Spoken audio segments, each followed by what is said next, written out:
Salut, c'est Paul. Je te retrouve ce soir pour une lecture assez spéciale que j'avais envie de faire depuis pas mal de temps maintenant, depuis quelques semaines. Mais j'attendais de recevoir ceci. Alors, tu le sais probablement, j'ai une passion pour le jeu vidéo, pour les jeux vidéo. Je joue aux jeux depuis que j'ai 4-5 ans. Donc ça fait maintenant 17 ans que je joue. Et voilà, je suis toujours autant passionné, j'adore autant les jeux. Je trouve que le jeu vidéo c'est vraiment un art, une œuvre d'art, l'œuvre d'art moderne de ces dernières décennies. Pour moi le jeu, voilà, tu peux vivre des aventures, certes virtuelles, mais tu peux quand même vivre des choses. C'est extrêmement généreux, les capacités sont quasi infinies. Voilà, il y a beaucoup de possibilités, beaucoup de types de jeux selon ce que tu recherches. Moi j'adore tous les jeux, donc il n'y a pas de souci là-dessus, mais il y a tellement de choses, de possibilités, que c'est quasi impossible de pas trouver ton bonheur, en fait, de pas trouver ce qui pourrait te plaire. Tu peux avoir des jeux de gestion, des jeux de combat, des jeux un petit peu plus d'énigmes, des jeux narratifs, des jeux de musique, des jeux d'aventure, des jeux de plateforme, des jeux de course, des jeux de sport. Bon, bien qu'ils n'aiment pas les jeux de sport, mais voilà, c'est ouf en fait. L'univers, pareil, les univers, tu prends celui que tu veux. Tu peux très bien jouer à un jeu pendant la Grèce antique, un autre pendant le Japon féodal, un autre futuriste, un autre complètement inventé, féerique, fantastique. Voilà, c'est complètement fou avec la technologie de maintenant en plus. Et c'est encore pire. Voilà, pour moi, pour te citer de mes meilleures expériences. Enfin, j'aime pas comparer des jeux, mais voilà. Je sais que The Witcher 3, j'ai passé des centaines d'heures dessus. J'ai adoré, c'était complètement fou comme chose. Voilà, ils ont fait un travail énorme, monstrueux, un très bon travail, et je pense que énormément de gens ont adoré cet univers, ont adoré faire The Witcher 3, mais je te dis ça, mais j'ai autant kiffé mes centaines d'heures sur Pokémon version jaune à l'époque de la Game Boy Color, quand j'étais tout petit, que j'ai autant kiffé des années aussi, on peut dire, oui, des années sur Warcraft 3, etc. Voilà. Donc je tiens aussi à préciser que moi je suis un joueur hybride depuis toujours. J'ai joué sur PC et sur console. J'avais ma PS1, j'avais ma Game Boy Color et j'avais mon PC. Et j'ai toujours switché entre les deux. J'ai toujours goûté, si on peut dire, aux deux types de jeux. Voilà. Donc c'est pour ça que moi, tout ce qui est bataille de trucs, déjà je trouve ça complètement débile. Et ça ne m'a jamais traversé l'esprit, en fait. Bon, par contre je suis juste Sony parce que j'ai toujours joué sur la Play. Voilà. Mais sinon, PC, PS4, pour être actuel, ça ne me pose aucun problème. Je joue sur les deux, même si en ce moment je joue plus sur la PS4, puisque j'attends de pouvoir faire les jeux avec toi en vidéo et surtout en live. Enfin bref, venons-en au vif du sujet, à la lecture de ce soir. Étant donné cette passion pour le jeu et mon envie de renouer un petit peu avec la lecture, avec, ça peut paraître con, mais le contact du papier, tu vois, le fait de pouvoir faire ça, chose que tu, le toucher, tout ce que tu veux, l'auteur. Oui, je suis très je sais pas comment te dire, mais ouais, pour moi ça aussi c'est important. C'est ce qui fait la différence entre lire sur internet et lire en vrai. Et du coup, ayant cette envie, j'ai pris la décision de m'abonner à un magazine de jeux vidéo qui s'appelle JV Magazine.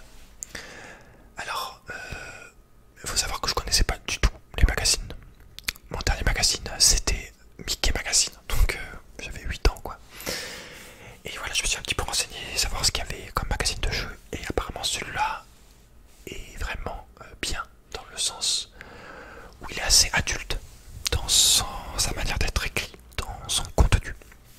et c'est vraiment ça qui m'a plu. J'avais le choix entre leur concurrent direct, qui apparemment est un peu moins complet, voilà, un peu plus tout public, donc je préfère largement un truc comme ça, assez détaillé, c'est vraiment ce que je voulais. Je voulais pas un truc basique, je voulais vraiment des... Tu vas pouvoir voir, mais des... Comment tu dis, des articles approfondis, des articles originaux, voilà, des choses, pas que ça te parle que de jeux, tu vois. Et j'ai lu que quelques pages, et je suis vraiment très agréablement surpris que ça soit comment c'est écrit, comment c'est tout simplement mis en page. Le lexique aussi, il y a du lexique de gamer, et ça je trouve ça peut paraître pas grand chose, mais ça fait beaucoup, je trouve, j'aime beaucoup. Et voilà, donc il faut savoir avant de commencer que j'ai demandé la permission au magazine de lire leur magazine. Je ne suis pas sponsorisé, juste ils sont au courant, voilà, je voulais leur demander, évidemment, j'allais pas faire sans leur demander. Et donc si jamais ça t'intéresse, les magazines de jeux comme ça, et que après avoir eu cette lecture tu as aimé, je te signale juste que au niveau du prix, c'est 5,50 € par mois si tu prends un abonnement mensuel, donc 5,50 € là, tous les mois. Ou alors un abonnement d'1 an, c'est 54 € pour les 11 numéros, donc pour l'année, voilà. Je te mettrai le lien dans la description de leur site pour si jamais tu veux t'inscrire ou tout simplement prendre un petit peu plus de renseignements, voir un petit peu. Voilà, donc j'ai choisi les pages dont je vais te parler. Il y a 15 pages. J'ai essayé de varier un petit peu, donc c'est parti.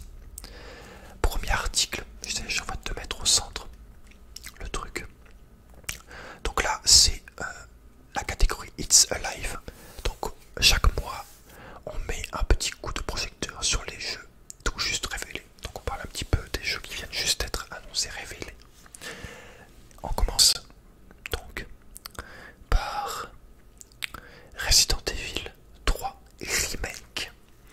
Donc moi j'aime beaucoup Resident Evil. Je n'ai commencé que sur le 4 sur PS2. J'ai tout de suite adoré l'ambiance, vraiment. Alors je sais que ça n'a rien à voir avec les premiers, c'est pour ça que je dois les faire. Je les ferai un jour forcément en vidéo. Le 2 qui a été refait il n'y a pas longtemps. Voilà, je vais vraiment les refaire avec toi. Mais l'ambiance, la capacité de... Enfin, la possibilité au niveau de l'inventaire, les boss, l'univers, les musiques, les guns, tout ce que tu veux. Tout, voilà, tous les énigmes. Les Resident Evil qui a vraiment un univers bien à lui. Et super, voilà, superbe. Et en plus, Resident Evil qui a été créé en s'inspirant de... Je sais plus le nom. Mais voilà, en s'inspirant du jeu français là d'horreur. Qui a été fait par... Attends, je vais regarder parce que ça m'énerve.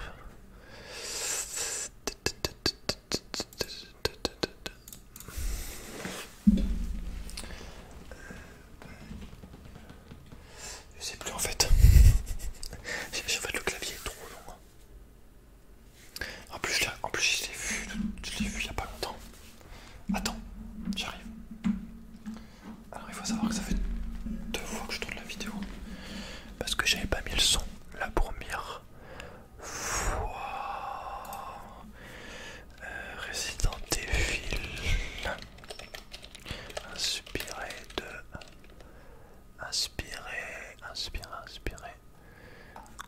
Le jeu. C'est pas écrit.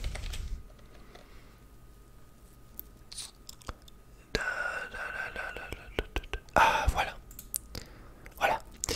Ah oui putain, j'oublie les noms. Quand c'est des jeux que j'ai pas beaucoup, j'ai oublié un petit peu les noms. Donc Resident Evil 1 qui n'aurait jamais vu le jour sans Alone in the Dark, qui est un jeu français créé par le studio Infogrames. Donc on les remercie. Et c'est ça qui est beau aussi dans le jeu vidéo, c'est le fait de pouvoir s'inspirer, échanger, avoir des nouvelles techniques. Mais bon, ça c'est là en général, on s'inspire toujours de quelqu'un, de quelque chose. Mais du coup, merci à Alone in the Dark, qui du coup, indirectement, a créé Resident Evil. Enfin bref, du coup, on est parti pour l'article. Je m'éloigne beaucoup trop comme d'hab.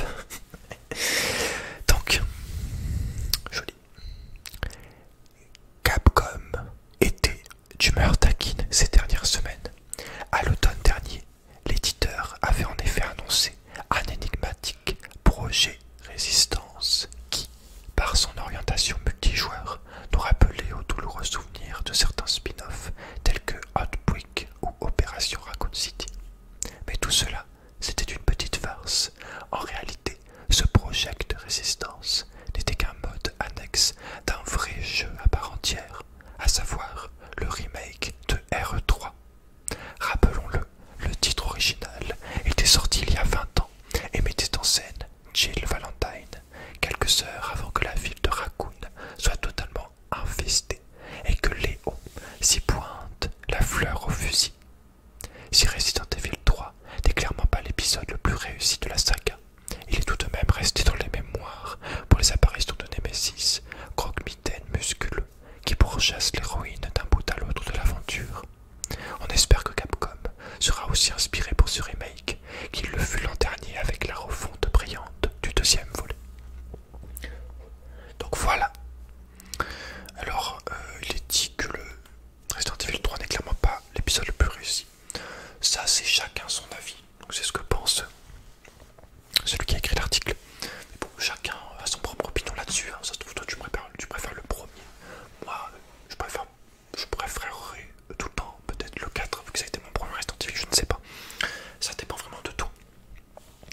Mais voilà, en tout cas, ça donne bien envie. Hein. Je pense pas que Capcom va nous décevoir. Il n'y a aucun souci à se faire là-dessus. Hein. Capcom qui est vraiment un énorme studio, un très très bon studio qui a depuis longtemps fait ses preuves. Donc je pense qu'on peut leur faire entièrement confiance. Voilà.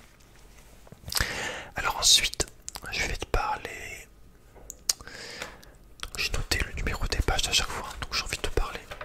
Donc là pareil, t'as des jeux, ça c'est les jeux qui sont en bêta, en accès anticipé.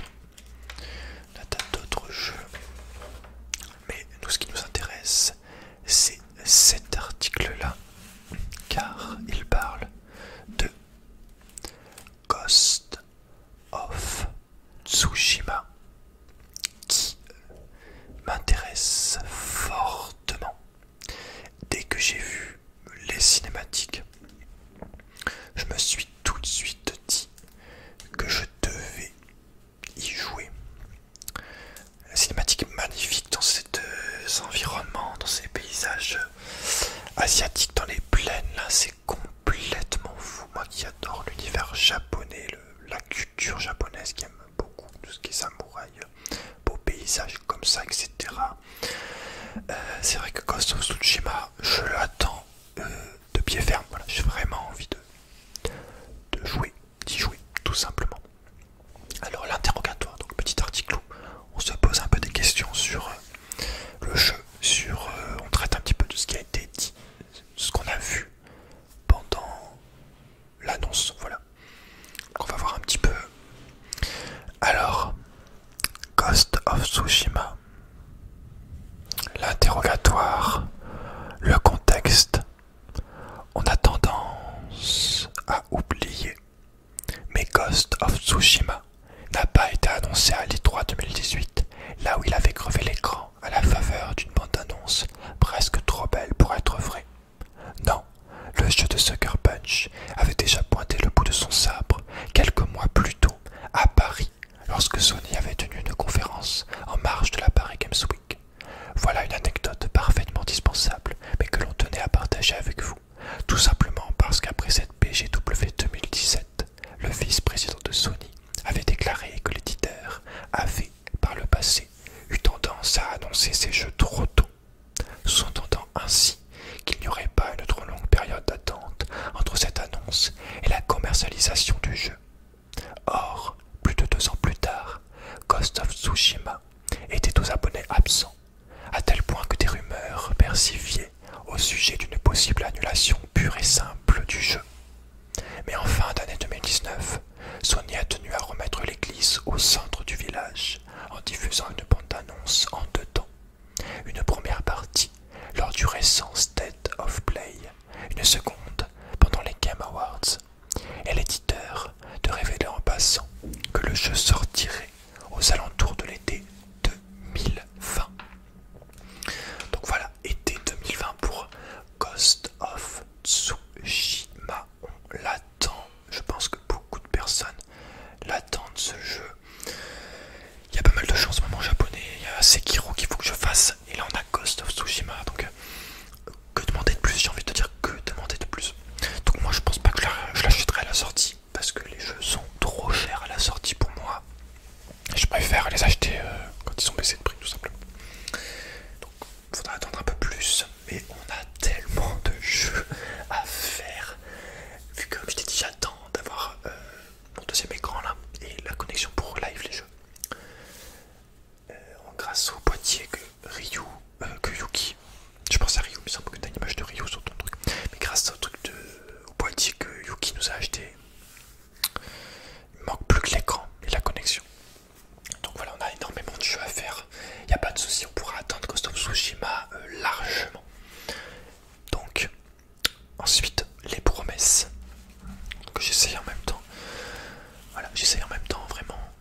des images. Alors, les promesses. Attends, voilà, comme ça. Pas que tu vois. Désolé, je sais pas si c'est droit, tant pis. Les promesses. Sans aller jusqu'à parler du syndrome Killzone 2, qui avait en son temps fait exploser le bullshitomètre. Disons que la récente sortie médiatique de Ghost of Tsushima a quelque peu rafraîchi l'atmosphère. Il faut dire que le trailer de l'E3 2018 était si maîtrisé et calibré côté mise en scène que l'on pouvait craindre un certain downgrade entre cette verticale, lisse et le rendu définitif du titre. Donc downgrade, c'est-à-dire que sur la cinématique, le jeu est très beau. Et en jeu, quand le jeu sera sorti, donc en jeu, ça sera moins détaillé, moins beau graphiquement, ça sera moins bien, voilà, moins beau que ce qui a été montré en cinématique. Et c'est tout à fait normal parce que souvent, les studios ont tendance à bien travailler la cinématique pour que ça soit très très beau. Et au final, en jeu, c'est moins beau, du coup, forcément. C'est un petit côté commercial pour vendre un peu plus. Mais ouais, je pense pas que ça sera aussi beau. Ça sera peut-être un peu moins beau, mais il n'y a pas de souci quoi. Ça me gêne pas du tout, franchement. Alors après, cela étant dit, il y a d'autres domaines où la production de Sucker Punch s'avère intrigante. Nous sommes par exemple très curieux de découvrir comment le protagoniste sera traité, lui qui donne l'impression d'accuser un âge plutôt avancé.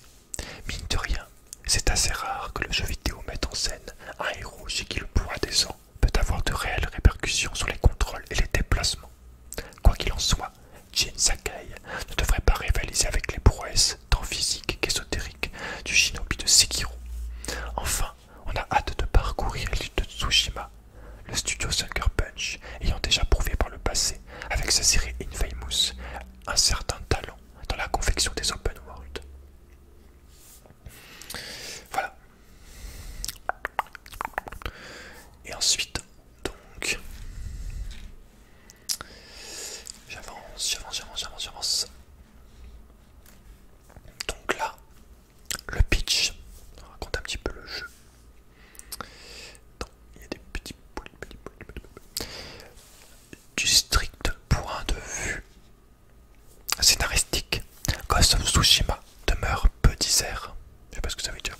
On sait que l'histoire prendra place en 1274, durant l'ère de Kamakura, sur l'île volcanique de Tsushima, théâtre de nombreux affrontements lors des premières invasions mongoles.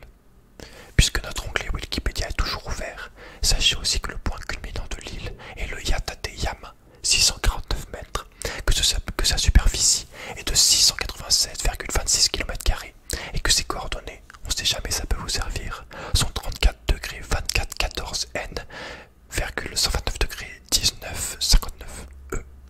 Maintenant que votre culture générale est prête à éblouir tous les spectateurs du jeu télé de Jean-Luc Reichmann, précisons aussi que l'on incarnera Jin Sakai, lequel n'est ni plus ni moins que le dernier samouraï à exercer son funeste art dans les environs.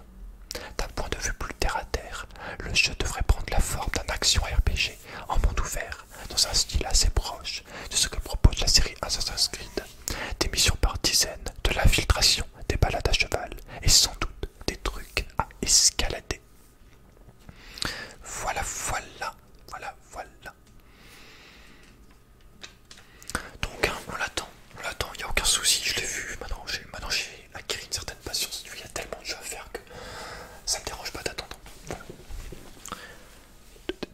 Mais je pense qu'il va être très très très bon. Alors après, vraiment à voir si c'est comme un Assassin's Creed avec pas mal d'action, un petit peu de scénario, mais pas aussi qualitatif qu'un The Witcher 3. On va voir si au contraire c'est pas mal centré également sur tout ce qui est scénario, dialogue, histoire. Donc on verra. Mais dans tous les cas, je pense qu'on va vraiment bien kiffer. Alors après, donc j'avais décidé de te lire, de montrer ça. C'est simplement l'agenda du mois. Donc ça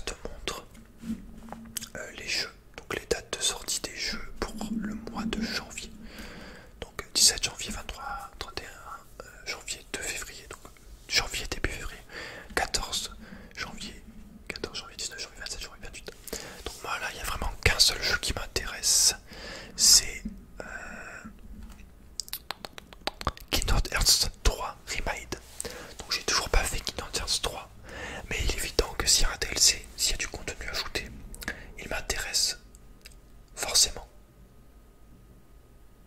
Voilà. Alors, Kingdom Hearts 3 Remade, vendu à un tarif d'aucuns peuvent considérer comme énervé. 30 balles pour l'édition classique, 40 si on fait un concert vidéo en bonus. Kingdom Hearts 3 Remade devrait être un DLC de luxe. On le soupçonne d'ailleurs, comme ce fut le cas autrefois pour des jeux tels que Prince of Persia ou Asura Wars, de représenter la vraie conclusion de Kingdom Hearts 3. Ce dernier s'étant achevé de manière on ne peut plus ouverte, mais plus que ses nombreux ajouts, ses nouveaux personnages jouables ou son épisode secret. Ce qui nous intéresse dans Remade, c'est qu'il semble se concentrer uniquement sur la phase Square Enix de l'univers et pas du tout sur le versant Disney nié. Alors cette phrase, moi je suis pas du tout d'accord avec, parce que le côté Disney, c'est aussi une des grandes forces pour moi des Kingdom Hearts. C'est aussi pour ça qu'on va jouer en Kingdom Hearts. C'est aussi ça qui fait la particularité de Kingdom Hearts et que j'adore Kingdom Hearts. C'est que du coup, tu peux aller dans les univers de Disney. Et ça, c'est super. Alors moi aussi évidemment ça me fait très plaisir qu'il y ait une partie Square Enix. C'est un mélange des deux. Mais ça ne me dérange absolument pas qu'il y ait plus de Disney ou de Square Enix au niveau de l'univers, au niveau de l'histoire, au niveau du scénario. Moi, les deux me conviennent, même si au final j'aurais même préféré qu'il y ait plus de Disney pour avoir justement des mondes de Disney en plus à explorer. Mais du coup, on dit pas non, évidemment, un peu plus de background sur l'univers Square Enix, c'est aussi très très bon, il n'y a pas de souci. Je pense peut-être qu'ils sortiront d'autres mondes après, hein. Je sais pas ce qu'ils font Square Enix, mais ils ont à mon avis pas mal de secrets qui gardent. Enfin, je sais pas, quand même, on a quand même tellement attendu longtemps Kingdom Hearts 3 que ça serait bizarre, je trouve qu'ils rajoutent pas un DLC avec d'autres mondes. Enfin bon, on verra. En tout cas, Kingdom Hearts 3 Remade, donc plus centré sur la phase Square Enix de l'univers, qui sort le 23 janvier. Donc il est déjà sorti depuis 3 jours en fait.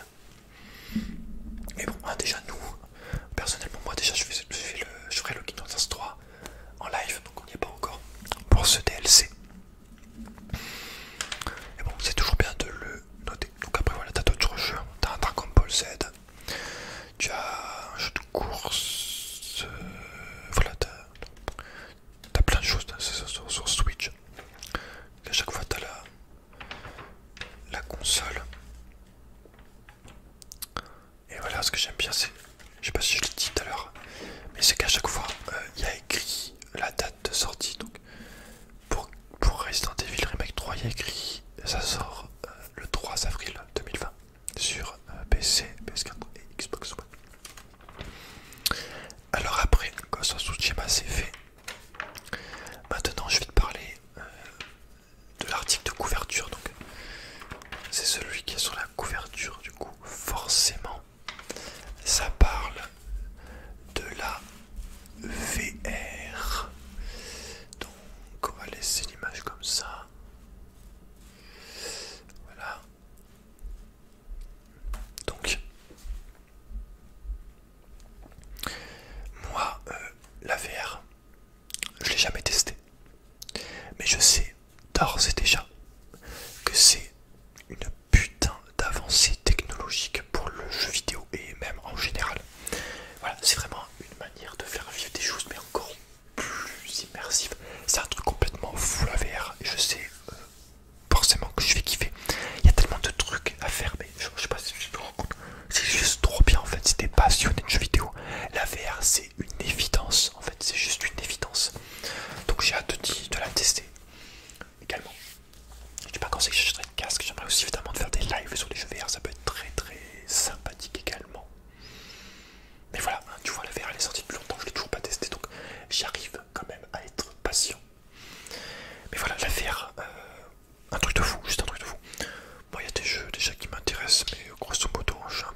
si c'est pas sûr que il y a un résultat, qu'au final il y a des gens qui achètent, il faut aussi tester il faut aussi proposer pour savoir si ça a marché ou pas.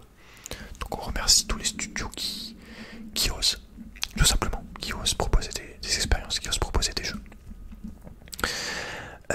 Alors, Chicago, juin 1900. Attends, pour ça tu verras un peu le texte, même si tu vois pas grand chose.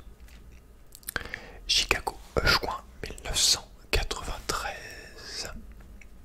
Sega présente sur la scène du CES le Sega VR, casque de réalité virtuelle dédié à sa Mega Drive et première tentative d'incursion sur le marché mainstream après des décennies gestationnelles dans les laboratoires universitaires. Quelques mois plus tard, le projet est abandonné, trop coûteux, trop instable et trop dangereux pour la santé de ses cobayes. Ah, tu vois, je savais pas, ça c'est intéressant, tu vois. Ça c'est le genre de truc que j'aime beaucoup connaître, que j'aime beaucoup savoir. C'est aussi pour ça que j'ai pris ce magazine. C'est que, d'après les avis que j'avais lus, il y a vraiment des choses très intéressantes, quoi. Après, évidemment, faut être passionné pour ça. C'est sûr que si tu t'en fous, mais ouais, moi vraiment, je kiffe. Voilà, je te le dis. C'est très sympa d'avoir ce genre d'infos,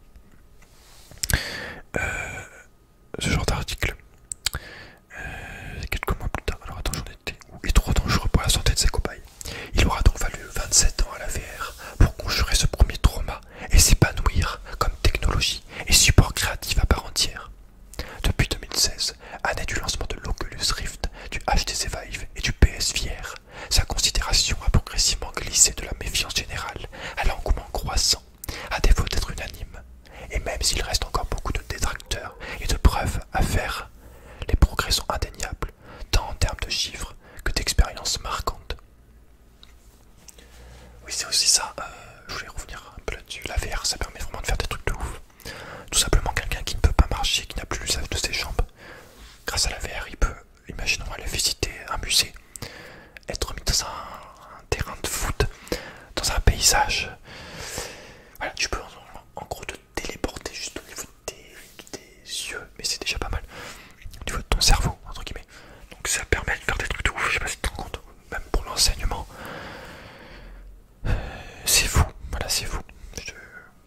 On se rend pas compte, enfin, si t'as pas un petit côté un peu curieux pour la technologie, que tu tires pas t'y intéresser, tu te dis pas, toi tu te dis la VR, ouais, bon, je m'en fous. Mais en fait, il y a des possibilités complètement dingo. C'est vraiment quelque chose, tu vois, c'est pas juste, comme je disais tout à l'heure, c'est pas juste au niveau du jeu vidéo, la VR. Même si pour moi, c'est plus au niveau du jeu vidéo que je vais l'utiliser, quoi, ça c'est sûr. Voilà. Alors ensuite, nouvelle frontière. Rien qu'en 2019, des jeux comme Beat Saber, Vader Immortal, Pistol Whip ou Banner Rock. Je reviens juste là, tu vois, rien que le fait de tirer sur des choses comme si t'étais en vrai. Rien que ça, mec, mais rien que ça te motive à jouer en fait. On joue depuis qu'on est petit, depuis qu'on est gosse, à tirer avec des bâtons, avec des trucs. Là, si tu peux carrément te téléporter dans l'univers, mais mon gars, mais fonce en fait, c'est juste complètement fou. J'avais vu un jeu, ouais, je commence à m'importer là, mais j'avais vu un jeu dans l'espace de VR, je sais plus lequel,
j'ai senti qu'un nouvel horizon créatif s'ouvrait à moi pour raconter des histoires autrement. Après plusieurs projets expérimentaux financés par Oculus en 2014 pour promouvoir son nouveau casque, Gear Inner Space s'est illustré avec la série des Firebeard. Puis le jeu Fisherman Tale en 2019.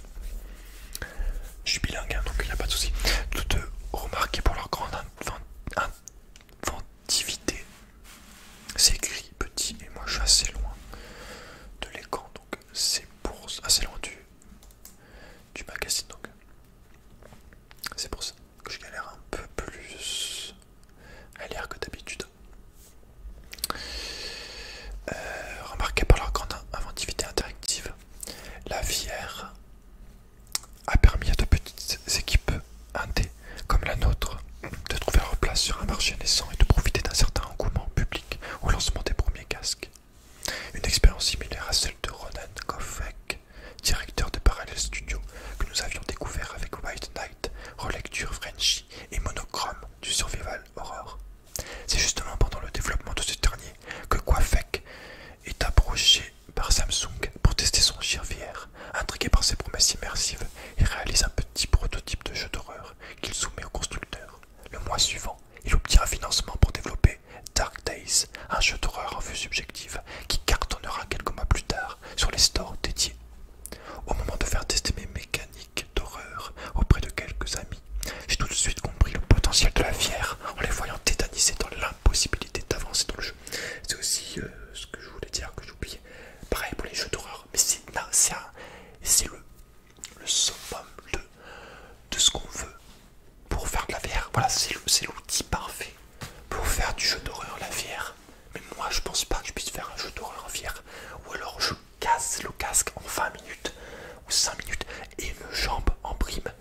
Mais vu comment je me chie dessus sur des jeux normaux d'horreur, mais en VR, c'est même pas la peine, je vais faire une crise cardiaque.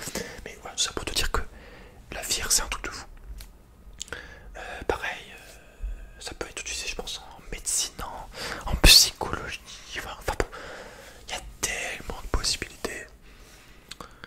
Mais putain, mais un jeu d'horreur, mais j'imagine même pas. Je sais qu'il y avait Resident Evil 7, tu pouvais le faire en VR. Mais comment vous avez fait, les gens? Comment vous avez fait pour le faire en VR, putain? Chapeau, vraiment chapeau. Alors attends, je sais même plus où j'en suis. Potentiel de la VR, les voyants tétanisés dans la possibilité d'avancer dans le jeu, jusqu'à pousser des cris terribles. Ouais. En termes de mise en scène, d'immersion, de narration, ça t'ouvre tout un champ des possibles. Dans la foulée, son équipe signe un nouveau partenariat avec Google pour financer Echo, un jeu de réflexion doublé d'une vague poétique. Ça c'est pareil, tu peux te passer des excellents moments poétiques, tout relaxant, sur des jeux comme ça, des jeux contemplatifs avec des paysages en même temps, un petit peu avec des énigmes. Ça peut être aussi très très sympa. Et en ASMR, ça peut justement être excellent comme genre de jeu. J'en suis où? Putain, la vidéo elle va durer 15 ans, frère. J'étais là en mode, est-ce que 15 pages ça sera assez ou ça sera pas assez? T'oublies que tu parles de jeux vidéo, mon pote, t'en as pour 2h30 minimum. J'en suis où? Dans la foulée, d'un point de vue. Non, j'en suis pas là. Un jeu de réflexion exclusivement dédié à son nouveau casque Daydream. D'un point de vue professionnel, la VR nous a fait vivre plusieurs années. Nous avons profité clairement de la grande période d'investissement de la part des constructeurs qui cherchaient des développeurs pour défricher le médium. Les contraintes et les plâtres essuyés nous ont obligés à être rigoureux et économes, ce qui donne des armes et une expertise réelle pour travailler ensuite sur n'importe quel projet. C'était un nouveau monde à découvrir, avec ses belles surprises et ses galères techniques non négligeables. Ouais. Ensuite, embellie financière. Moi, la VR, personnellement, je pense que je la ferai sur le PSVR. Sauf, je pense que je dois pouvoir live de la VR, du coup, avec le boîtier de Yuki. Ouais, je pense qu'il y a moyen. Mais bon, on n'y est pas encore. On n'y est pas encore. Embellie financière. Donc, attends, je monte un peu, tu vois. Je sais pas, moi, si j'étais toi, je préférerais voir l'article que je lis, même si c'est écrit tout petit, quoi. J'aurais peut-être dû zoomer plus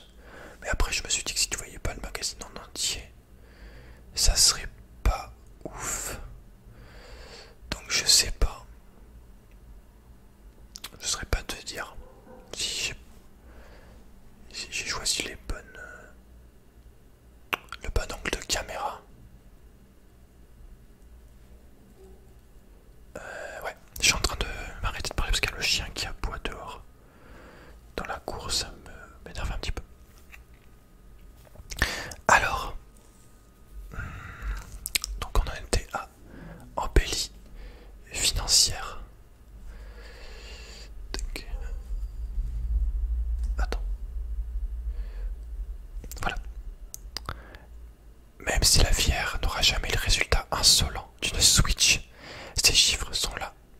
De Sony qui se vante d'avoir vendu plus de 5 millions de PSVR en 3 ans, à Oculus qui annonce une rupture de stock de son Oculus Quest après les fêtes de fin d'année, sans oublier certains hits, Beat Saber, Super Hot VR, Work, qui dépassent parfois la barre du million d'unités. Le marché se veut de plus en plus florissant. Un embelli qui a aussi encouragé de nombreuses initiatives dans le domaine de l'événementiel, à l'image de Virtuality, salon parisien réunissant professionnels et grand public autour des technologies de réalité virtuelle et augmentée, inauguré il y a 3 ans. Ce rendez-vous d'ampleur croissante chaque année s'est donné pour mission, comme le rappelle son directeur Olivier Coteste, de permettre une meilleure connaissance de cette industrie. Notre objectif annuel est simple, favoriser la mise en relation entre professionnels pour accélérer le développement de cette industrie et offrir un moment de visibilité efficace aux entreprises présentes. Ce genre d'événement confirme aussi que la VR est bel et bien sortie de son carcan expérimental. Mais il faut relativiser ce succès qui n'a rien d'acquis.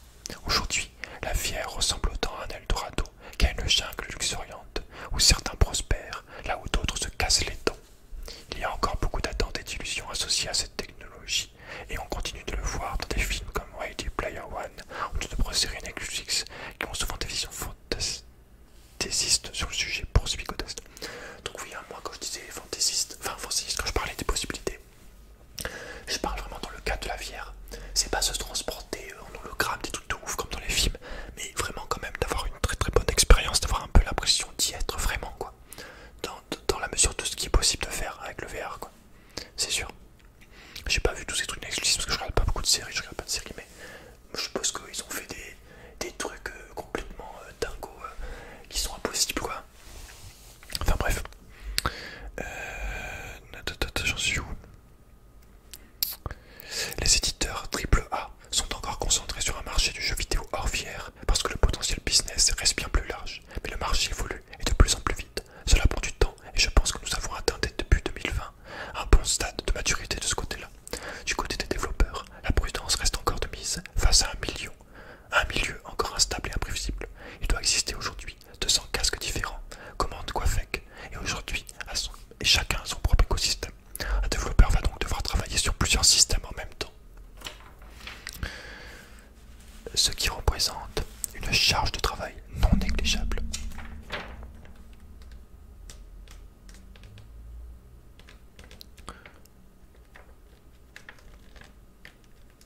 Là t'as un peu l'évolution des casques. L'image à gauche, Dark Day des Français de Parallel Studio, donc le jeu. À droite, du Sega VR à l'Oculus Quest, la VR a parcouru en secret. On te montre l'évolution du casque.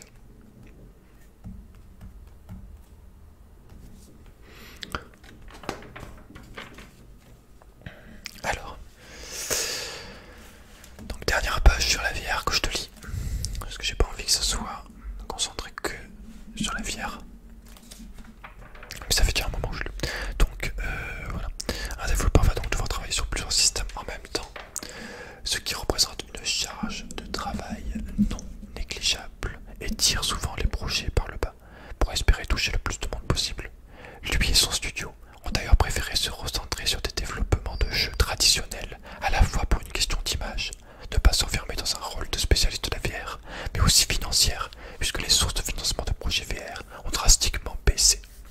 Jusque-là, les constructeurs ont financé beaucoup de petits indés pour essuyer les plâtres techniques et prendre moins de risques.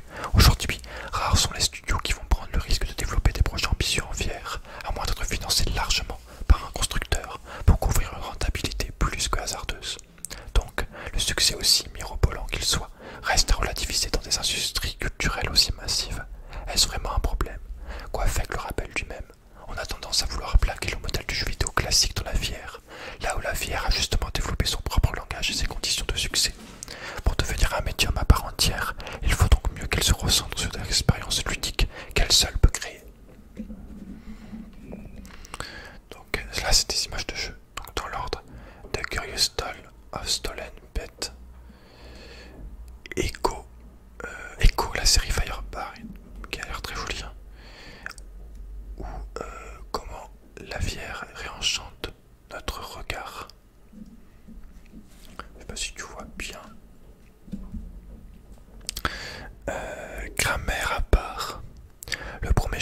que j'ai essayé était un jeu de mecha dont je ne me rappelle plus le nom. Je me souviens juste d'avoir pu décoller avec mon robot et survoler une ville. Ça reste encore aujourd'hui l'une des expériences de jeu les plus fortes de ma vie. C'est ce que je disais tout à l'heure, tu peux vraiment vivre des expériences de ouf. Après avoir travaillé des années pour le studio DICE, Andreas Juliusson est l'un de ces vétérans de l'industrie AAA. Il a préféré démissionner pour revenir au jeu indé en rejoignant la petite équipe de Fast Travel Games spécialisée en VR de sa création. 4 ans plus tard, le studio suédois affiche au compteur plusieurs perles du genre Apex Construct, Budget Cuts 2 épisodes et le récent et enchanteur Curious Tale of Stolen Spet. Donc celui-là que je t'ai dit qu'il avait l'air très joli. Comme pour d'autres artistes de la VR, c'est l'envie de défricher une technologie balbutiante et la soif de découverte qui a motivé ses développeurs à faire le grand saut. La VR offre une crédibilité, une foi, même en l'image qui la surpassera toujours, celle d'un écran plat, atteste Juliusson. Il y a toujours cette sensation que vous êtes dans le jeu, que vous en faites partie. C'est d'ailleurs pour ça qu'on a choisi de s'appeler Fast Travel, voyage rapide, Games. Parce qu'un casque VR est le moyen le plus immédiat pour voyager dans un autre monde où tout semble possible. Pour Balthazar Okierst, la VR permet de sonder des potentiels narratifs qu'il ne pouvait expérimenter ailleurs. On peut analyser la généalogie de la VR comme un héritage métissé du cinéma, de la peinture, du jeu vidéo. C'est à peu près ce que je disais tout à l'heure, c'est que vraiment pour moi, ça mélange. Je sais pas si je l'ai dit, je l'ai peut-être dit dans la première fois que j'ai tourné. Le jeu vidéo regroupe beaucoup d'arts différents, musique, peinture, cinéma, même livre, lecture, enfin, c'est un mélange de tout, jeu vidéo. C'est pour ça que pour moi, c'est l'œuvre d'art la plus poussée, quoi. Enfin, la plus poussée, la plus riche, je dirais plutôt. Il n'empêche qu'elle est devenue un langage à part entière, qui n'a plus besoin des autres pour raconter le monde à sa façon. Un langage unique qui les a poussés, lui et son équipe, à expérimenter de nombreux trucages optiques pour constituer les puzzles de son jeu, A Vision Dolls, mais aussi sa narration pour sans cesse surprendre les joueurs. Coupler un gameplay à l'exercice visuel de la mise en abîme, c'est un moyen de questionner le joueur sur sa propre présence dans un espace de jeu. C'est ça qui est génial dans un médium aussi jeune. Parce que tu sais que ton idée n'existe pas ailleurs, tu te donnes à fond pour l'exploiter. C'est une chose que je constate aussi quand j'interviens dans certaines écoles de jeux vidéo. On va finir cette page, après on arrêtera. Les étudiants se montrent plus créatifs et audacieux sur un projet VR que sur un jeu classique où les standards sont plus forts. Pourquoi FEC? Ce sont les contraintes techniques de la VR qui permettent d'être inventif. C'est m'inspirer de ce qui se fait au théâtre qui m'a aidé à réfléchir aux problématiques d'immersion, notamment pour éviter les effets de nausée. Il y a un lien théâtral très fort avec la VR, beaucoup plus fort d'ailleurs qu'avec le cinéma, qu'on a trop souvent tendance à citer. Ouais, c'est vrai. Attends, j'en suis où? Mais qui dit liberté créative dit aussi expérimentation à l'aveugle. Et parfois, manque de repères communs, pouvant alourdir un développement. Le plus gros challenge, comment Andreas Juliusson, c'est l'absence de certaines standardisations utiles en matière de contrôle. Par exemple, les FPS actuels utilisent tous la même configuration de mouvement, ce qui arrange autant les joueurs que les développeurs. En VR, vous devez prendre en compte plusieurs styles de joueurs et trouver un compromis pour qu'aucun ne soit désorienté ou malade. Ouais, j'y avais pas pensé, mais j'avoue. Parce que t'as des joueurs IRL, ils sont à 30 FPS, et t'as des mecs qui courent tout le temps, ils sont genre à 60, tu vois, t'as des mecs vifs. T'as des mecs normaux, tu vois, ils sont genre à 40 FPS, enfin je sais pas, je dis nimp. Mais je m'imagine les concepteurs qui sont en mode, vous avez pensé aux genre 10 FPS qui bougent pas beaucoup. N'importe quoi. Alors, je trouve ça drôle. Mais ouais, la VR c'est ouf, hein. Parce qu'imagine, je reviens un petit peu là-dessus. Vu qu'on a déjà parlé de Resident Evil, je reparle un petit peu de Resident Evil. T'imagines la possibilité du truc, genre rien que les énigmes, c'est beaucoup plus... Ouais, beaucoup plus immersif de résoudre l'énigme en vrai. Tu es dans le puzzle en fait de l'énigme. T'es en train de résoudre l'énigme, tu touches avec tes mains la statue, machin. Et en plus, derrière, t'entends les cris de zombies. Tu te retournes, tu vois le zombie qui a envie de te bouffer la tête. Tu sors ton gun, tu tires. Enfin bon, c'est un truc de ouf.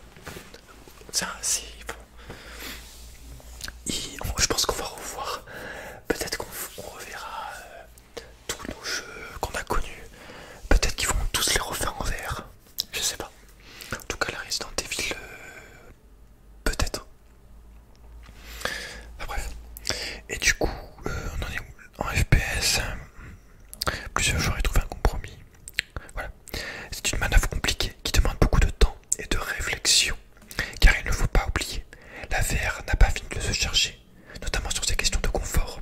Le récent succès de l'Oculus Quest, casque autonome délesté des lourdeurs logistiques habituelles, caméra externe, fil encombrant, prouve que la démocratisation de la VR repose moins sur les contenus que sur des questions plus triviales, mais déterminantes d'ergonomie et d'accessibilité.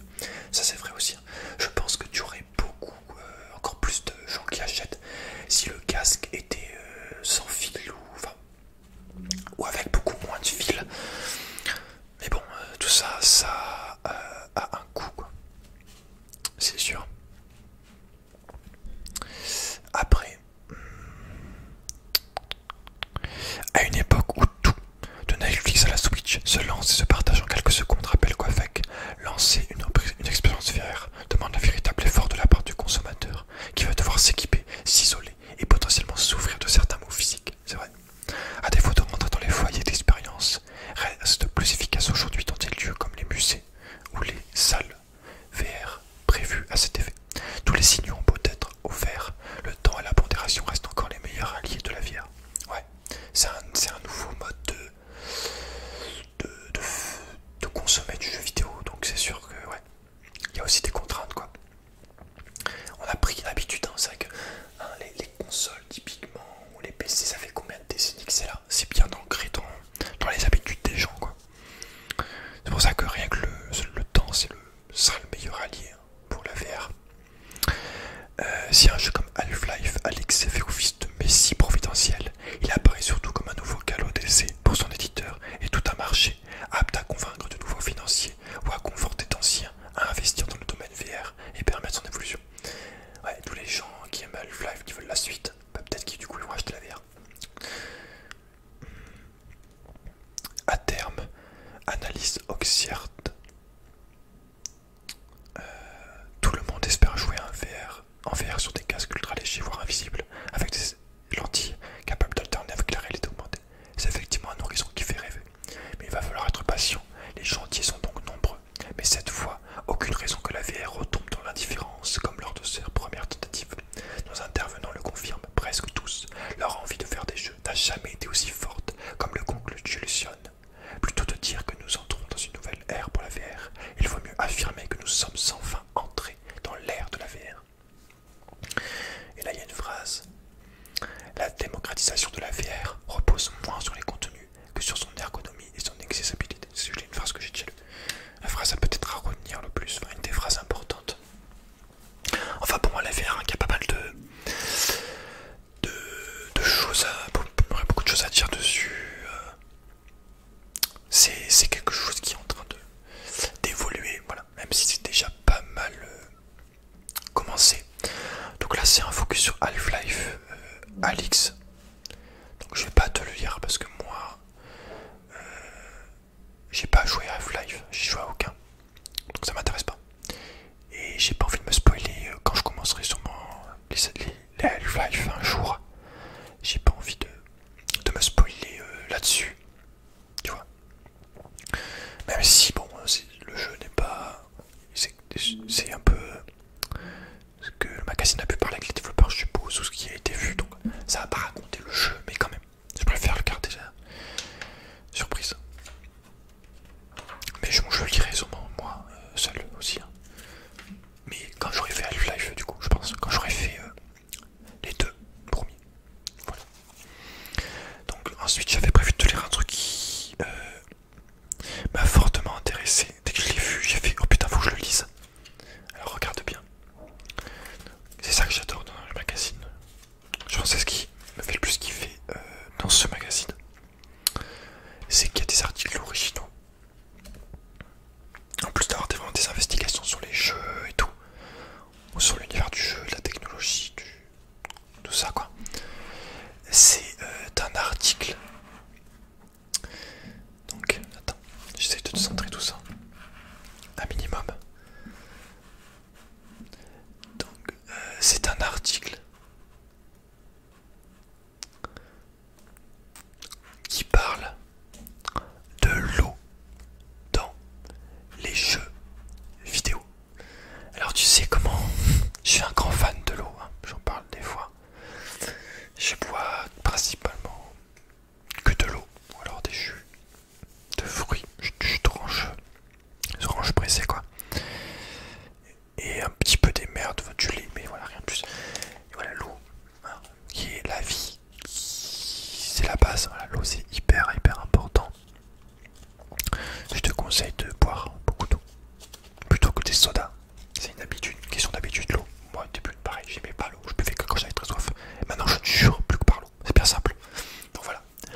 dessus. Est-ce que je te le mets comme ça? Non, je vais plutôt d'abord te le lire. On va laisser comme ça. Alors, autour de l'eau qui enivre, il arrive parfois. Est-ce que je plierai pas maintenant? Il arrive parfois qu'un sujet s'impose à nous sans que l'on s'y attende, comme en ce jour de novembre où, parti pour découvrir comment tourner Minecraft RTX, le monument de Notch boosté au ray tracing, nous sommes revenus avec une question syntaxiquement déplorable. Comment qu'on fait pour que l'eau elle soit jolie dans les jeux vidéo? Oui, c'est vrai que j'avais vu qu'il y a un putain de truc là sur Minecraft, que maintenant c'est super beau grâce à je sais plus quel truc. Et c'est vrai que c'est assez monstrueux quand tu vois Minecraft comme ça. Même si moi de base j'aime beaucoup le jeu de base, il n'y a pas de souci. Mais bon, alors donc ça c'est le jeu de pirate que j'ai pas joué, je crois qu'il est pas qu'il est sur PS4. Peut-être sur PC mais... il y a tellement de jeux en même temps. Faut savoir que c'est, comment dire, c'est extrêmement dur de jouer à tous les jeux qui sortent. Et encore plus quand tu joues à des jeux en ligne type League of Legends, World of Warcraft, que tu as une chaîne YouTube également. C'est pour ça que voilà, moi je vais vraiment me concentrer sur faire tous les jeux que j'avais envie de faire solo.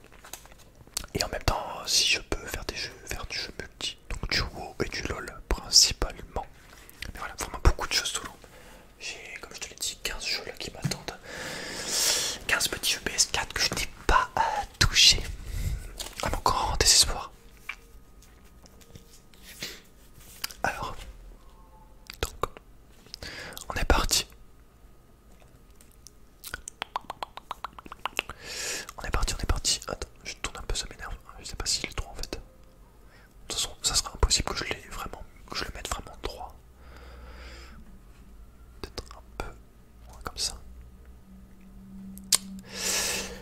Le 8 novembre donc, Nvidia nous invite dans ses locaux situés à la Défense pour du Minecraft RTX. Inutile de le cacher, le seul membre de la rédac qui a vraiment saigné ce jeu, c'est Corentin. Et Corentin, ça fait un bail qu'il a déserté. Quant à la perspective de la GeForce RTX, la carte graphique équipée de la techno du ray tracing, disons qu'elle entraîne des rêves moites que chez Sylvain. Autre collègue ayant passé à la plume à gauche, ainsi c'est votre humble serviteur qui s'est retrouvé chez Nvidia en cette matinée automnale, aussi à l'aise dans ses baskets qu'une autruche sur une patinoire. Et quelle est donc cette chose curieuse? Une Nvidia Shield TV, dites-vous. Comme c'est adorable, après quelques minutes à mettre des coups de pioche à droite et à gauche et à errer de grotte en caverne, il faut bien se rendre à l'évidence. La différence entre le Minecraft normal et son upgrade RTX ne saute pas aux yeux. On tente un, c'est un peu plus joli, c'est vrai. Silence dans la salle. Attends, on n'a pas encore activé le ray tracing. Merde. Il faut appuyer sur une touche pour passer d'un rendu à l'autre. Alors que l'avatar se repose en haut d'une colline cubique, surplombant un lac cubique, on active l'option graphique.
Je sais pas si on voit bien.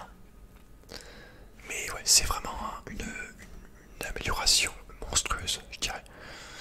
C'est monstrueux. Alors après, j'avais prévu de te parler... Merde, j'ai foutu un coup dans le... J'ai vu tomber mon post-it. J'avais prévu de te parler de la page... 57, j'ai oublié.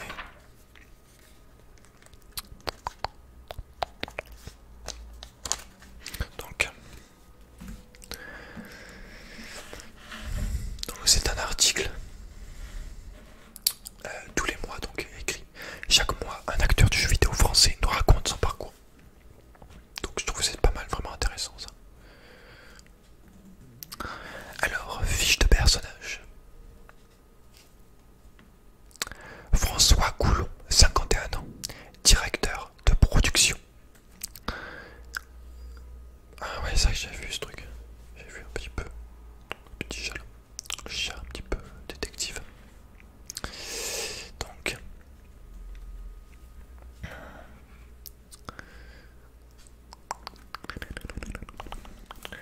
parce qu'en face, j'avais l'éclairage là.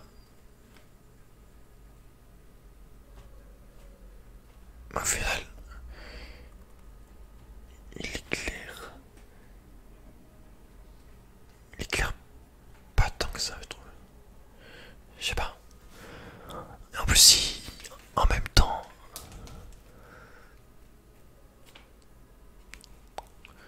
il m'aveugle.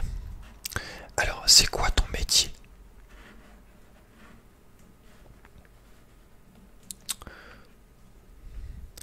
Je suis directeur de production chez Microïd. En tant qu'éditeur, nous faisons développer des jeux autour de licences grand public dans des studios indépendants, avec 3 axes majeurs: jeux d'aventure, de course et rétro gaming.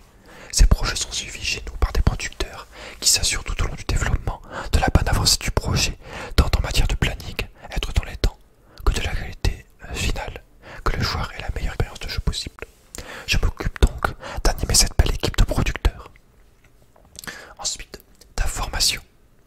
J'ai commencé mes études par 2 années de maths à l'université, suivi d'une école de commerce. J'ai ensuite passé 2 années à faire du conseil, habillé d'un joli costume cravate, en visitant des usines qui tournaient au 3x8.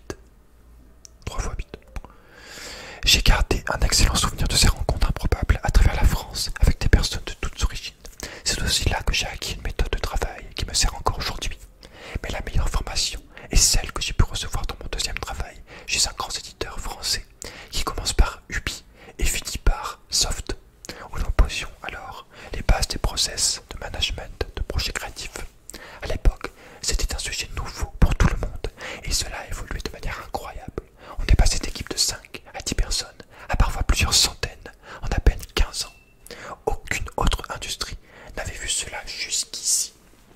Et oui, parce que les Assassin's Creed, c'est des studios qui ont des centaines de personnes, si c'est pas des milliers. Hein. Je dis Assassin's Creed parce que Ubisoft, ouais, il y a vraiment maintenant des studios qui engagent beaucoup de personnes avec beaucoup de types de métiers différents au sein du studio. Ça devient vraiment quelque chose d'assez grand, quoi. Le jeu vidéo, là, maintenant, depuis les AAA et tout, ça rigole plus, vraiment. Ton CV. Il nous dit son CV. Alors, avec près de 20 ans dans l'industrie, essentiellement en développement, j'ai eu la chance de mener beaucoup de projets, à la fois côté producteur et ou lead créatif. Entre parenthèses, Splinter Cell, Spec, OPS, The Line, pour parler des 2 jeux dont je suis le plus fier. Splinter Cell, Spec, OPS, The Line, j'ai cru que c'était le même, pour parler des 2 jeux dont je suis le plus fier. Mais je vous rassure, j'ai aussi sorti des bouses. Mon envie de voyage m'a également fait vivre 15 ans en expatriation. Entre parenthèses, Montréal, Madrid, Berlin. Ce que je conseille à tout le monde, évidemment. Le tout dans beaucoup de magnifiques studios.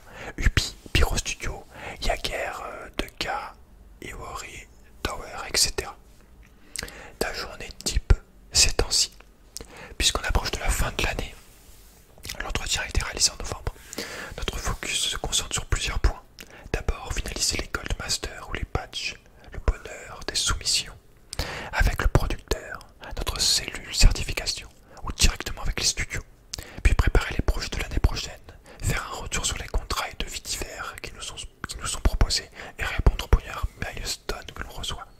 cela signifie donc de jouer à tous nos jeux. J'avoue m'investir plus particulièrement sur ceux dont je me sens plus proche en tant que joueur. Par exemple, Astérix et Obélix XXL3, le menhir de cristal, mais aussi le magnifique Blackside Under the Skin, avec une sortie un peu mouvementée, ou même nos jeux de course actuels, Gear Club Unlimited 2, Porsche Edition et Garfield Kart Furious Racing. Voilà. Donc je trouve ça très sympathique moi d'avoir des interviews, un petit peu de savoir plus sur les personnes qui font le jeu vidéo, qui créent les jeux, voilà, qui sont vraiment au cœur de cette industrie quoi. Je sais pas, après ça, moi je considère que quand t'aimes quelque chose, tu t'y intéresses un petit peu dans tout, quoi, dans tous ces aspects, entre guillemets. Genre typiquement, pour citer autre chose, le pain à manger, hein, le pain de notre pays, le pain des boulangeries. Le pain c'est très bon, j'adore le pain, voilà, vraiment je kiffe le pain de ouf. Le pain c'est la base. Et j'ai trouvé du coup très sympathique d'avoir fait un stage de 1 mois en boulangerie. Même si après ça devient répétitif en termes de... Pour faire le pain, c'est toujours souvent la même... Enfin, puis pour ça, ça peut préparer. Ce qui change, c'est les clients, etc. Mais voilà, j'ai vraiment apprécié de savoir comment le pain que je mangeais, le pain que j'adorais tant, était vraiment fait au final, tu vois. Le côté artisanal un petit peu, tout ça. Et donc c'est pour ça que ça fait toujours plaisir de voir un petit peu, par exemple là, en l'occurrence, l'interview d'un directeur de production, etc. etc. quoi. Typiquement, voilà, s'il y avait aussi un... Je sais pas si on peut appeler ça un interview, un entretien avec, je sais pas, un doubleur de jeux connus, c'est pareil, je kifferais aussi. Je regarde et je vois ce genre de vidéo où tu as des acteurs du jeu qui parlent un petit peu de leur travail. Voilà, donc ça je te l'ai lu. On se rend vraiment pas compte hein, sur l'image à quel point le Minecraft il devient vraiment super beau avec le RTX. Après j'avais prévu de te lire. Ah j'ai pas fini de lire. Ah merde, j'ai pas fini de lire le... Bon c'est pas grave. Donc je t'ai lu sur Minecraft par rapport à l'eau. Je devais te lire ça avant en fait, c'est pour ça. Je devais te lire ça avant de te lire le truc sous l'eau. Donc toujours sur l'eau. Ça c'était pour Minecraft. Toujours sur l'eau donc. On a... Attends. Je te mets ça là. On a du Assassin's Creed et à droite on a The Witcher et un que je connais pas.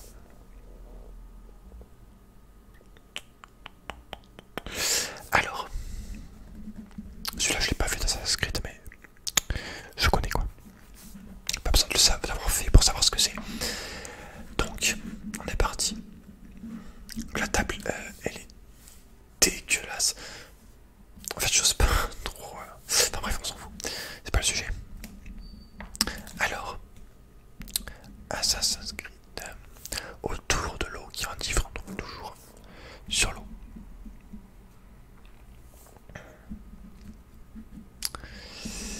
Alors. S'il y a bien un point sur lequel la série Assassin's Creed n'a jamais transigé, c'est sur la qualité de ses environnements. Ici, l'épisode Black Flag. C'est vrai, c'est très grave. Je vais te raconter un truc, je l'ai peut-être déjà dit par rapport à Assassin's Creed. Petite chose qui m'est arrivée. Bon, moi je suis assez émotif sur certaines choses. Typiquement, pour te parler, bon, je vais pas te dire, ça va spoiler le truc sur Assassin's Creed. Voilà, je suis assez émotif sur certains trucs quand je regarde des films, tout ça.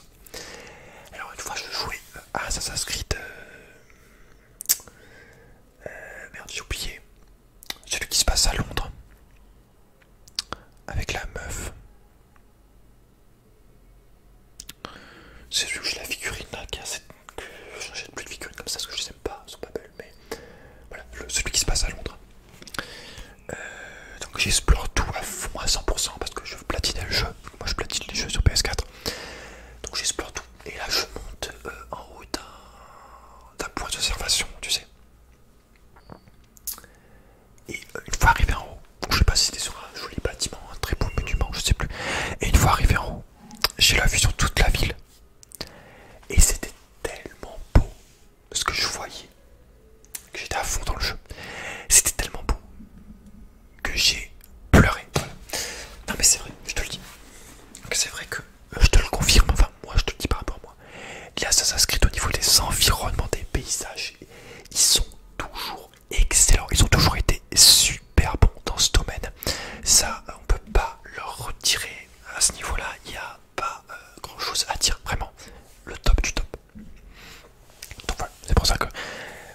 Assassin's Creed, quand j'y vais, sincèrement, je te dis, quand j'y joue à Assassin's Creed, je sais que j'y vais pour les paysages, pour le côté des paysans, justement, le côté fantastique de pouvoir se balader dans une autre époque, et pour le côté action, tuer des gens, liberté. Voilà.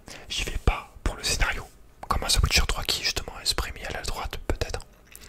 Je sais qu'au niveau du scénario, on va pas se mentir, c'est beaucoup moins bien qu'un The Witcher 3, c'est beaucoup plus basique. Mais voilà, il y a les bons côtés et les mauvais côtés tout le temps sur un jeu. Les jeux parfaits n'existent pas, il faut le voir dans son ensemble. Mais je ne vais jamais dire qu'un jeu est, personnellement moi, je vais jamais dire qu'un jeu est nul.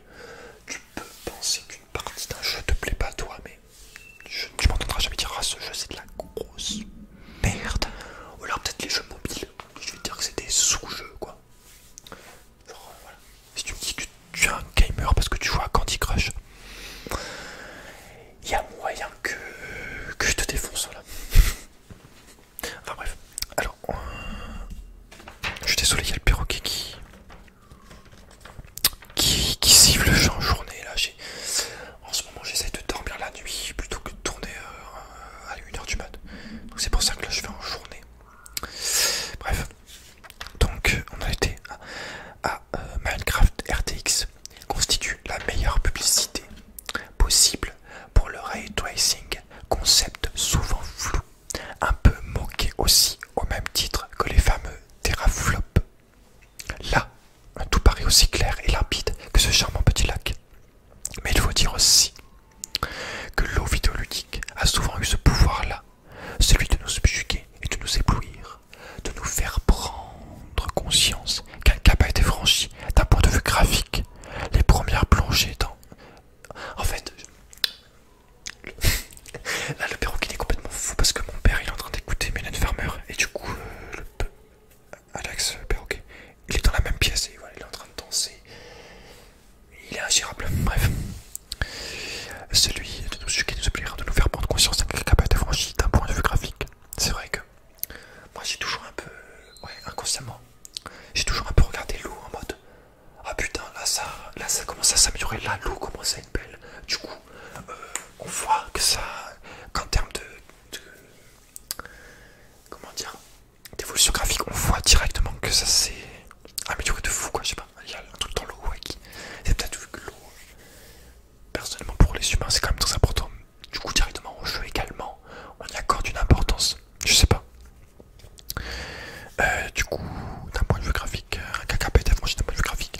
Les premières plongées dans Echo the Dolphin, la cinématique de Final Fantasy X, ouais, c'est ce que j'ai pensé il y a 30 secondes, où Yona exécute sa danse marchant sur l'eau pour aider les âmes des défunts à rejoindre l'au-delà. La séquence d'exploration sous-marine avec Nathan Drake dans Uncharted 4, ou encore d'un point de vue plus personnel, les premières images d'Outgeist à la fin du siècle dernier, quand rien n'avait jamais semblé aussi magnifique qu'un océan fait en voxel. The Shape of Water. Frank Sauer et le directeur artistique d'Outgeist, sitôt revenu de cette présentation de Minecraft RTX, nous l'avons contacté pour lui demander comment on faisait pour représenter la flotte dans un jeu vidéo. Et si c'était une tâche ardue. Et surtout, si c'était une tâche ardue.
chaque fois, quand j'avais fini ma session de jeu, à chaque fois je pensais, putain mais vivement que ça s'arrête pas en fait. Enfin, j'étais en mode putain j'espère qu'il reste encore plein de choses à voir et tout. Et ça m'avait jamais fait ça autant à un jeu. J'en ai déjà parlé longuement dans mes roleplays vendeurs de jeux, j'en ai parlé une fois assez longuement de The Witcher 3. C'est, voilà, ce jeu est tellement riche, c'est ouf. C'est juste ouf. Enfin bref. Alors ensuite, donc, Halo quoi. Non mais Halo, t'as pas de shampoing. Non mais Halo, t'as des cheveux mais t'as pas de shampoing. Non par contre, si t'es d'une appli là-dedans, c'est... Ah c'est dégueulasse, pardon, excusez-moi. Excusez-moi. Excusez-moi, j'y vais magasiner, excusez-moi les abonnés, faut vraiment que j'arrête. C'est pas bon. Dégueulasse, dégueulasse, berk. Alors, je vais tenir comme ça pour l'éclairage. Ce que l'on comprend vite lorsque l'on s'intéresse au sujet avec des yeux de profane, c'est que l'eau est plus difficile à appréhender vis-à-vis de ses propriétés physiques que graphiques. Mohamed Gambouz, directeur artistique de plusieurs volets de la série Assassin's Creed, du deuxième épisode jusqu'à Origine, nous l'explique avec des mots savants. En raison de ses propriétés uniques et complexes en tant que volume de fluide et surface réfléchissante, en temps transparente, rendre une eau à la fois crédible et belle est toujours un défi, en particulier dans un jeu d'autant plus ce que concrètement à d'autres éléments de décor. L'aspect interactif doit également être pris en compte par rapport au gameplay et au déplacement des joueurs. Les principes fondamentaux de l'apparence de l'eau dans la nature, entre parenthèses l'éclairage, et de son comportement, entre parenthèses ses mouvements, sont très bien documentés à travers une grande quantité de formules mathématiques et de recettes préexistantes. Des propos confirmés par Christophe Gréchin, directeur artistique et technique de The Witcher 3. Le mouvement des vagues, les collisions, la réaction au vent et la réaction des joueurs ne sont que quelques-uns des défis uniques présentés par l'eau pendant le développement. Si l'objectif est de modéliser un plan d'eau réaliste et correct d'un point de vue physique, il existe déjà des algorithmes bien établis, à la fois pour l'animation et pour l'ombrage. Bien sûr, la difficulté ici est de les faire matcher ensemble dans le cadre de votre jeu. En fait, pour schématiser grossièrement, on pourrait conclure qu'il n'est pas très ardu de réaliser une piscine dans un jeu vidéo. C'est quand un gamin décide de faire une pompe dedans que les choses se compliquent sévèrement. Ou comme le relate Christophe, dans un exemple qui fleure bon le vécu, quand le réalisateur du jeu demande à la dernière minute qu'il y ait des lacs souterrains dans les grottes.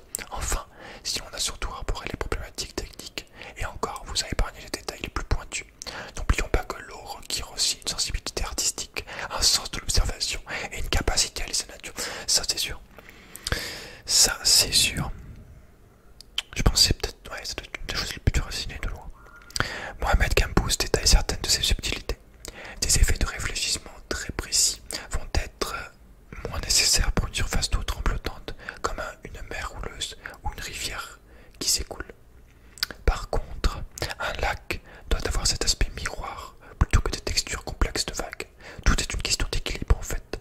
Un équilibre qui, lorsqu'il est atteint, nous permet de nous émouvoir face à un océan majestueux, un torrent furieux, une mer particulièrement agitée, ou bien un lac dans Minecraft. Oui, c'est vrai. Pareil, hein, pour que ce soit pour plus sur Witcher 3, il m'est arrivé bon nombre de fois de contempler des paysages comme ça, justement à Bordeaux, pendant des 10 minutes, voire plus. Juste regarder la beauté du truc en fait. Tellement que c'est stylé. Voilà. Moi je suis quelqu'un d'assez, selon le truc, je peux être très contemplatif hein, sur les jeux. Vraiment rester pour regarder le paysage. Voilà, juste observer quoi. Apprécier. Voilà. Et ben écoute, et là on a une image d'un jeu que je connais pas en 1997. Impossible de ne pas tomber sous le charme d'Outcast. Ah, ce qu'on a lu avant. À la vue de ces lacs et étangs. C'est qu'à l'époque c'était stylé, hein. 99. Ouais. Mais moi je me rappelle rien que l'eau dans Spyro 3. Je la trouvais trop stylée, je me rappelle. Chaque fois que je la vois, je saute dedans. Putain, trop bien. Alors pourtant c'est vieux. Hein. Alors on a bientôt fini. Il nous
Je sais pas si on voit bien.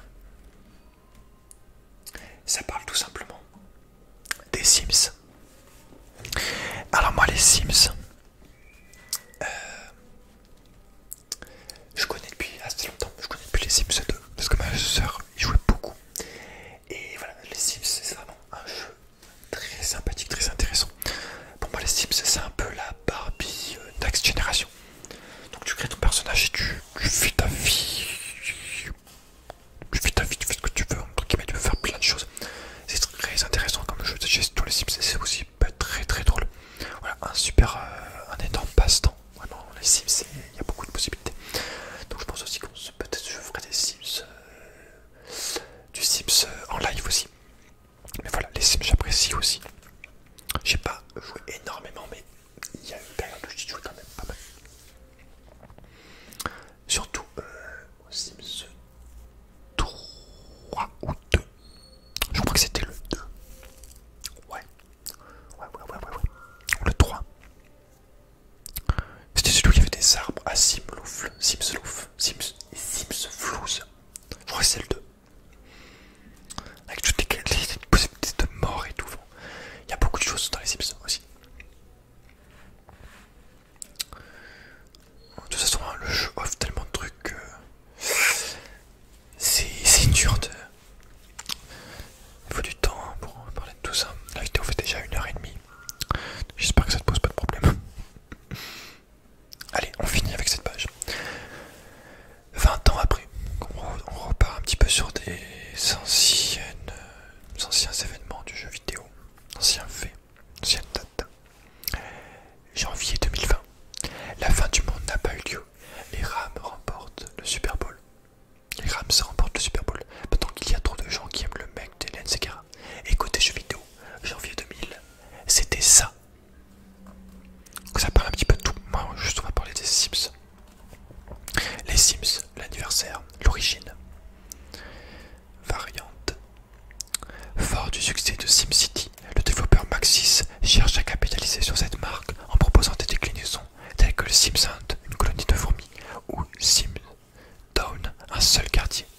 Après le rachat par Electronic Arts, le studio met en branle une autre variante de SimCity, mais où l'on ne s'occuperait que d'une famille, dans une sorte de maison de poupées. C'est exactement ce que je te disais, c'est les genres de poupées. Regarde comme c'était le Sims 1.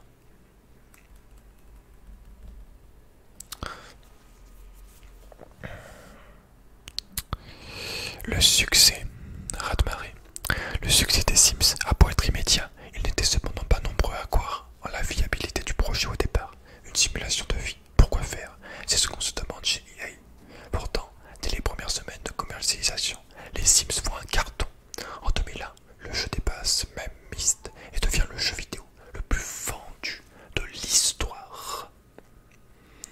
Le concepteur, Will White, ce que l'américain Will White a toujours préféré dans le développement de jeux, c'est bâtir les villes qui servent de décor ou d'arrière-plan à l'action. Pour aller plus loin, il décide de créer un titre où la ville est le personnage principal. Ouais, c'est vrai, c'est SimCity. 10 ans plus tard, il imagine les Sims comme un prolongement naturel de SimCity. Puis en 2008, il crée le très curieux Sport. Ouais, c'est vrai que Sport, c'est ce qu'on fait les Sims. C'est celui qui a fait les Sims. Et enfin, la postérité. Dépassement. Avec ses différents épisodes, ses extensions et autres packs de contenu, les Sims font partie de nos vies depuis 20 ans. À l'instar d'un Minecraft, le jeu a aujourd'hui totalement dépassé sa condition initiale pour devenir un méta-jeu que l'on peut customiser avec des mods qui se racontent en fanfiction sur YouTube et où l'on s'improvise architecte et décorateur d'intérieur. C'est qu'il y a beaucoup de choses à faire, beaucoup de possibilités, que ce soit en création de personnages ou de bâtiments, etc. Enfin bref, voilà, c'est les Sims, il y a pas mal de possibilités également.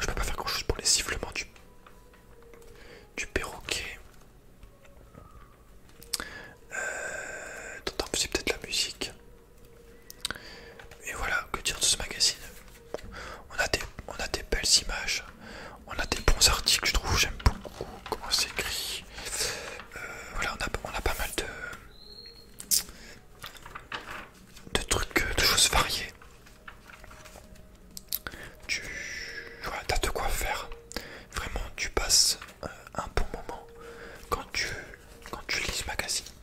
Donc n'hésite pas à me dire ce que tu as pensé de cette vidéo. Si j'y vais magazine regarde, n'hésitez pas aussi à me dire ce que vous avez pensé de ma vidéo sur votre petite présentation de votre magazine.